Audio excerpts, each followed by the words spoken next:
বুমরার মতন এমন একজন বোলার যার বাউন্স মিস করলে আউট নয় বরং সোজা হাসপাতাল যেতে হতো, আর বল যদি উইকেটে লাগতো তবে উইকেট টুকরো হয়ে যেত। আজ আমরা বুমরা বা মালিঙ্গা নাম নিই, কিন্তু একটা সময় ছিল যার নাম শুধু নাম ছিল না বরং একটা ব্র্যান্ড ছিল।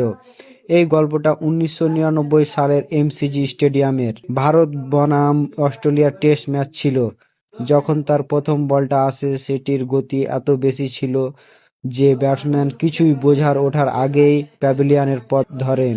তার পরের বলের সামনে ছিলেন ভারতের সবথেকে মজবুত দেওয়াল হিসেবে পরিচিত রাহুল দ্রাবিড়, আর রাহুল দ্রাবিড়ও আউট হয়ে যান। তৃতীয় বলে সামনে ছিলেন অজিত আগারকার, আর অজিত আগারকারের স্টাম্প এমনভাবে উড়ে যায় যেন কেউ স্টাম্পের ওপর হাতুড়ি মেরে দিয়েছে।